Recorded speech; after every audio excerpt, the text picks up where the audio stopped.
Hello everyone, today we're back na naman sa another problem, no? And ito dapat yung pinakaunang topic, which is the partnership formation. Now, ano lang naman ang dapat nating tandaan dyan A partnership formation is, meron tayong dapat tandaan dyan na kapag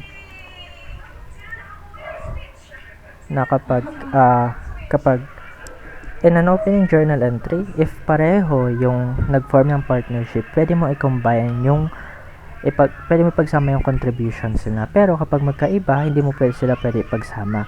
Paano? For example, we have the sole proprietorship tapos sole proprietorship. Pwede mo ba ipagsama yung contribution nila in opening journal entry? Yes. Bakit? Kasi pareho sila may old book. Ganon din sa parehong walang business before.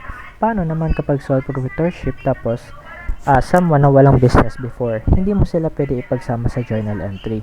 Bakit? Kasi may old book yung isa tapos yung isa wala, sasali pa lang. You will appreciate this later, pero tuloy tayo. For the problem number 7, I want you to pause the vid or check the book muna and read all of this, the whole problem para mabilis tayo. Okay. Bilangan kita. 1, 2, 3, 4, 5. Okay. Now, I assume na nabasa mo na lahat yan. So, let's continue. Let's continue. Now, ang sabi sa first agreement, dito muna tayo. The partners agreed to share profits and losses equally and decided to invest an equal amount of partnership. Si Lucena, sa dulo is magbibigay ng cash para mabalance yung capital accounts nila. Tapos, nag-contribute din siya ng land na worth 500,000. Tapos, yung building na worth 1,450,000. So, sabi dyan, Lucena is to contribute cash in an amount sufficient enough. Yun nga yung sabi ko, dapat equal. Okay, for the first agreement, for the first adjustment, ang sabi dyan, the accounts receivable are to be valued at 1,799,000. And we all know naman na ang sabi dyan, sa next is the allowance for uncollectible accounts will be eliminated, meaning na hindi na natin dadalhin yung allowance for uncollectible accounts in the next. So dito pa lang sa closing, dapat isasara na natin siya. Okay, so i-revalue muna natin. So ang ating accounts receivable is 2,103,000 minus mo yung allowance for uncollectible accounts sa 117,000. So minus mo sa sinasabi dyan. Bakit? Kasi para makuha natin kung magkano yung kailangan natin ibawas para maging 1,799,000 na yung value ng ating accounts receivable. So ngayon meron tayong 1,986,000, i-minus mo yan sa 1,799,000. That's the adjustments is 1 million. The adjustments will be 187,000. Babawasan natin. So,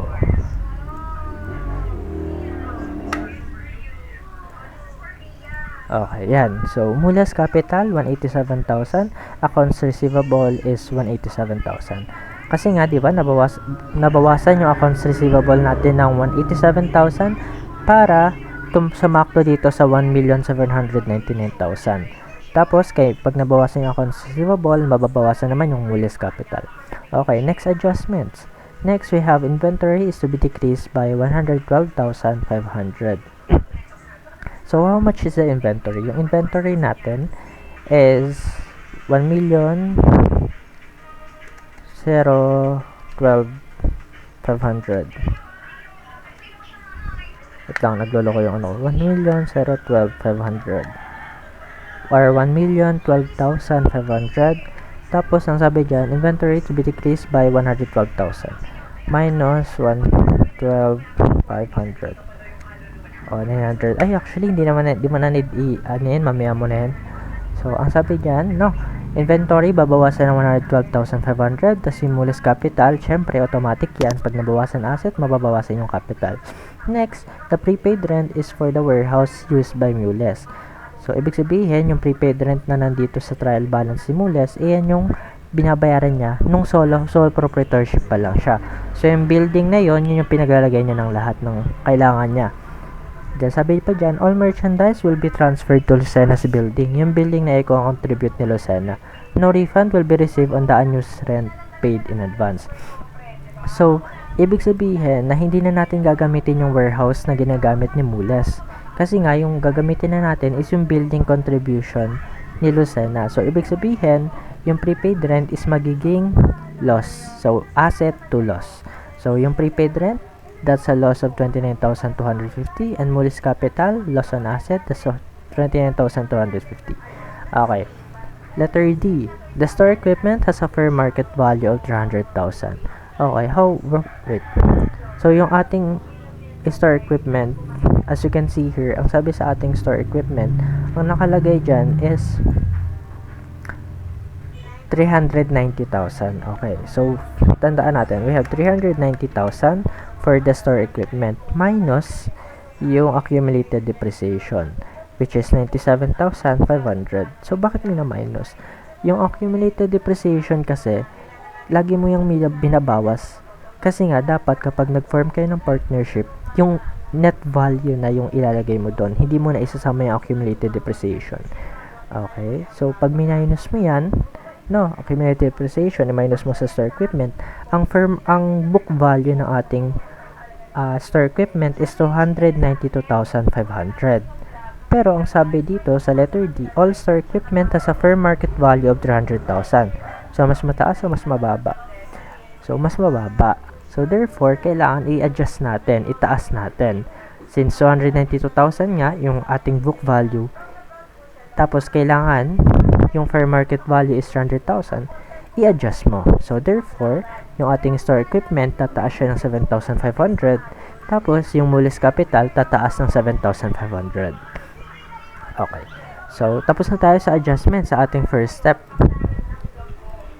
Next is we close. Yun lang siya. Adjust, close, open. So, how do we close? So, ito lang yan. Okay.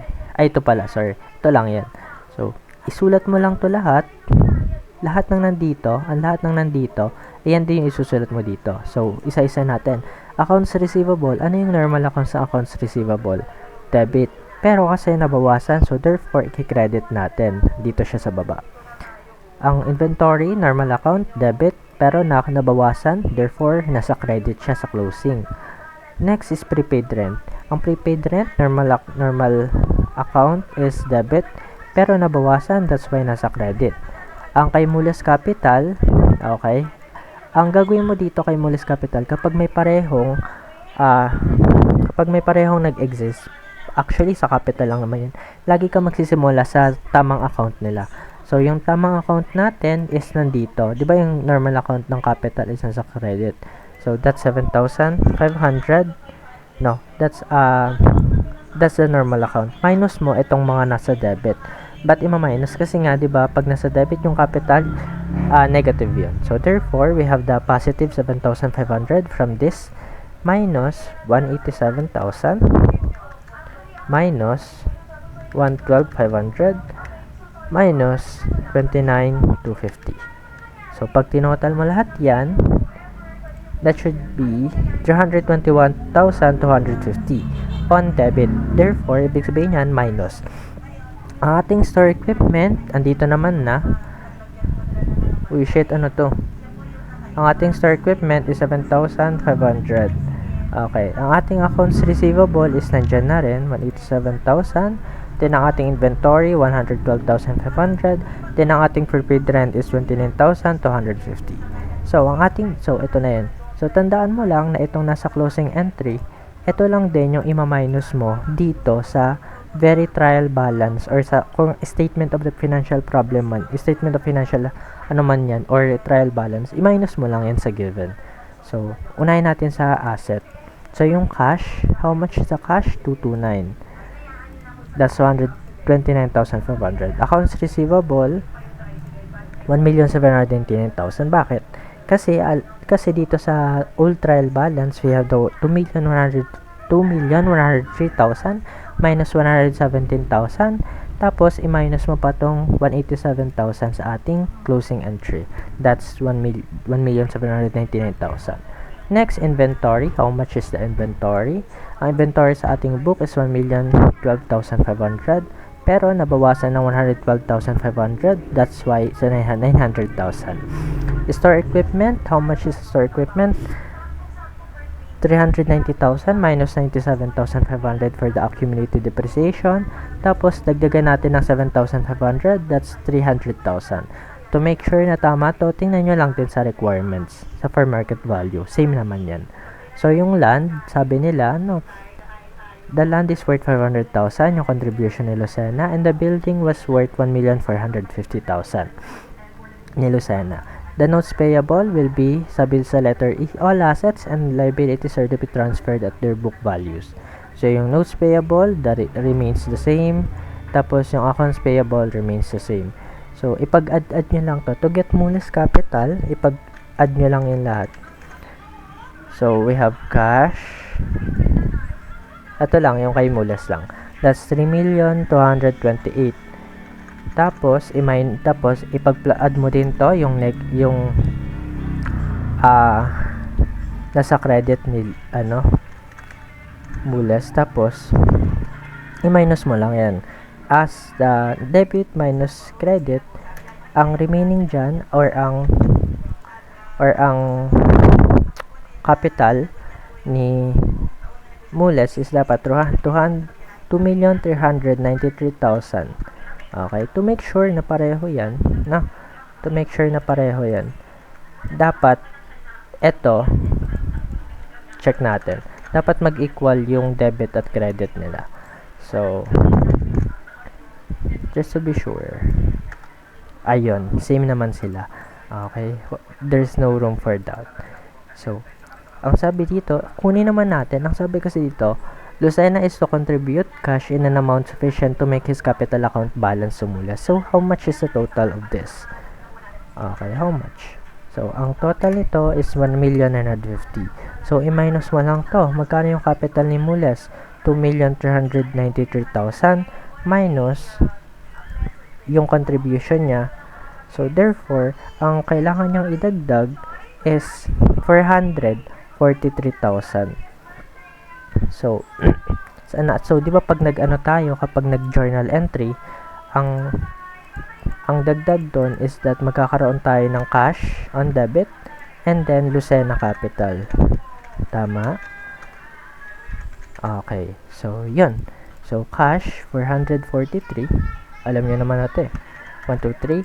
Tas 443, 1, 2, 3. So, idagdag natin tong cash dito.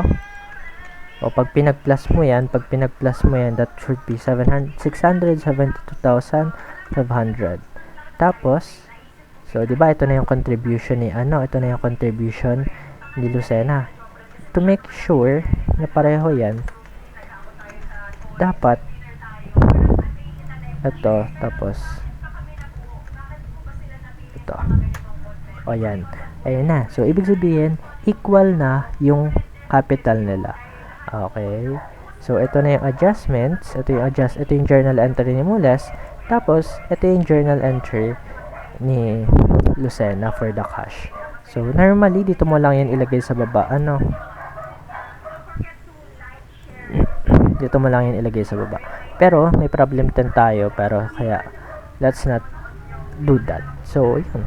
Ganun lang siya. So, this is now the opening journal entry. Yun. So, tandaan mo lang, first is adjust, next is close, then third is open. Okay. Now, let's proceed sa problem 10. Okay, continue na tayo sa problem number 10. So, di ba, napansin nyo, nasabi ko kanina, na kapag sole proprietorship, tapos, someone with a business, hindi mo pwede ipagsama yung journal entry nila. Kasi nga, wala silang hindi same or magkakaroon ng hiwalay kasi merong adjustments itong new partner na hindi mo pwedeng isama sa ating journal entry before kasi nga may adjustments. So, ito, nakaiwalay yan. So, basta yun. So, dito, pareho silang may business. So, therefore, pwede mo na ipagsama yan. Okay, para mas lalo nating maintindihan, let's tackle. Okay, now, for cash, andyan naman, kahit na ano mangyayari, kahit kunyari may book value, lagi mong susundan yung current market value o yung fair market value. Okay, so yung cash natin, yung cash natin, ay ba't ko pa inano? So, we have, pareho naman sila mostly sa asset. Now, so we have the cash for current market value is 37,000. Then, for 2 daw, meron tayong 80,000 na cash. So, ilagay mo lang yan. So, that's a total of 117,000. Then, accounts receivable, ganun lang din. Not 202,000. Tapos, 63. So, that's 265. Property and inventory muna. Inventory ni Apalisok, we have for 60,000. Then, current fair market value of 2 daw is 351. So, that's 811. Oh, wait. May nakalimutan ako.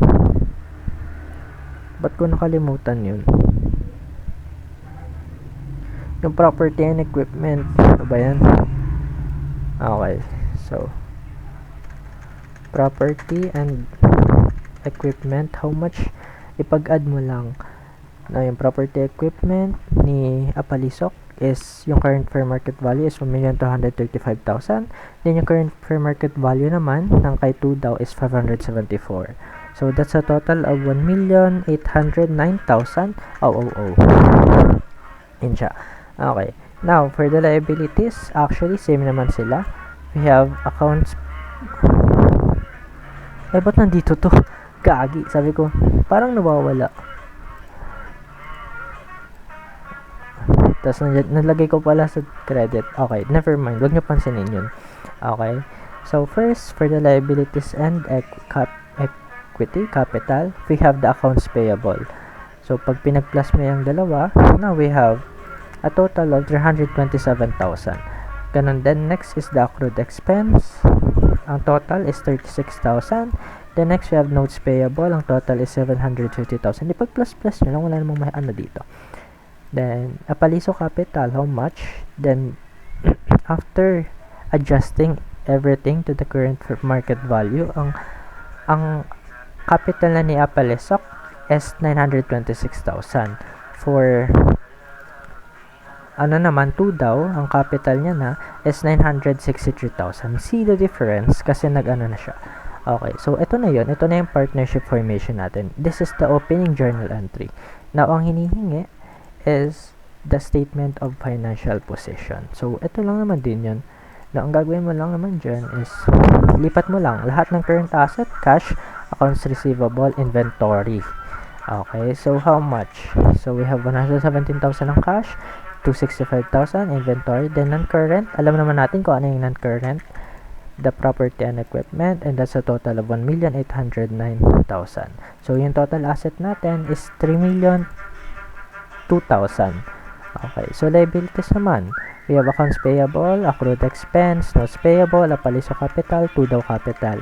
So, yung accounts payable natin, 327,000. Accrued expense, 36,000. Then, next is 750,000. Notes payable. Then, Apaliso capital is 926,000. And yung capital naman nita daw is 963.